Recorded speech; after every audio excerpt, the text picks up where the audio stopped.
অসমৰ কোনখন স্থানত চাহ উদ্যানত ৰঙা পানী দেখা যায়? A Dighali Pukhuri, B Mariani, C Namrup, D Digboi.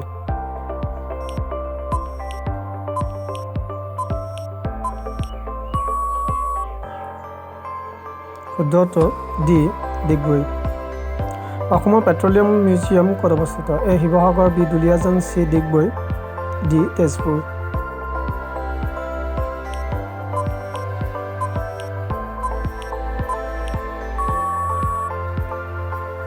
শুদ্ধ উত্তৰ চি ডিগবৈ। অসমৰ কোনখন স্থানত ভাৰতৰ প্ৰথম চাহ বাগিচা স্থাপন কৰা হৈছিল? A Guwahati, B Sonitpur, C Chabua, D Sonitpur.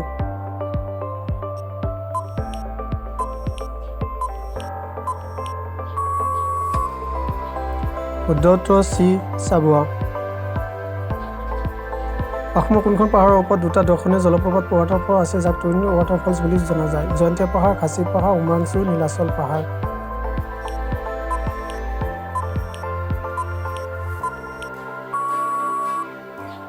শুদ্ধ উত্তৰ চি উমৰাংচু। অসমৰ প্ৰথমজন ব্ৰিটিছ চিফ কমিছনাৰ কোন আছিল? A Robert Clive, B David Scott, C William Carey, D Lord Dalhousie.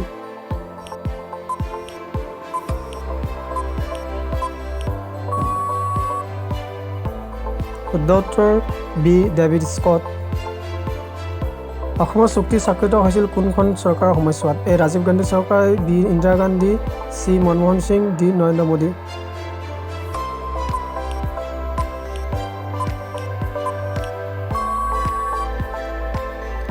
শুদ্ধ উত্তৰ এ ৰাজীৱ গান্ধী চৰকাৰ। অসম চুক্তি কেতিয়া স্বাক্ষৰিত হৈছিল? এ 1983, বি 1985, চি 1979, ডি 1987।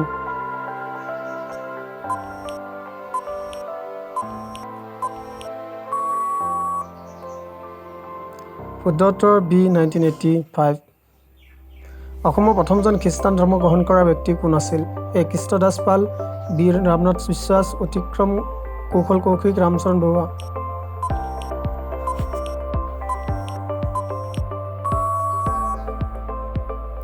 শুদ্ধ উত্তৰ এ কৃষ্ণদাস পাল। মহাপুৰুষ শ্ৰীমন্ত শংকৰদেৱ কোন শতিকাত জন্মগ্ৰহণ কৰিছিল?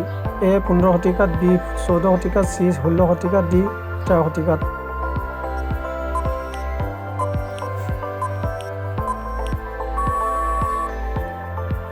শুদ্ধ উত্তৰ এ 15 শতিকাত।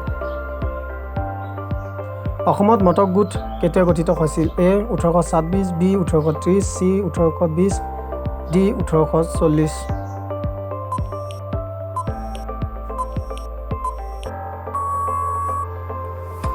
শুদ্ধ উত্তৰ বি 1830। অসমত 1857 চনত স্বাধীনতা আন্দোলনৰ নেতৃত্ব কোনে দিছিল? মণিৰাম দেৱান, আনন্দৰাম বৰুৱা, হেমচন্দ্ৰ বৰুৱা, পীয়ুষ হাজৰিকা।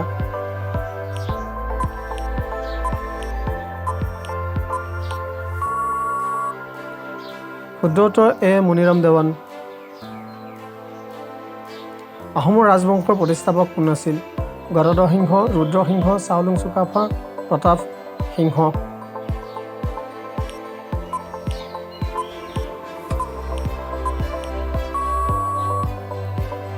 শুদ্ধ উত্তৰ চি চাওলুং চুকাফা। 1826 চনৰ ইয়াণ্ডাবু সন্ধিৰ ফলত কি হৈছিল? ব্ৰিটিছসকলে অসম ত্যাগ কৰিছিল, ব্ৰিটিছ অসম ৰাজ্যত আহিল, আহোম ৰাজত্ব পুনৰ্স্থাপন হৈছিল, অসম ভাৰতৰ অংশ হ'ল।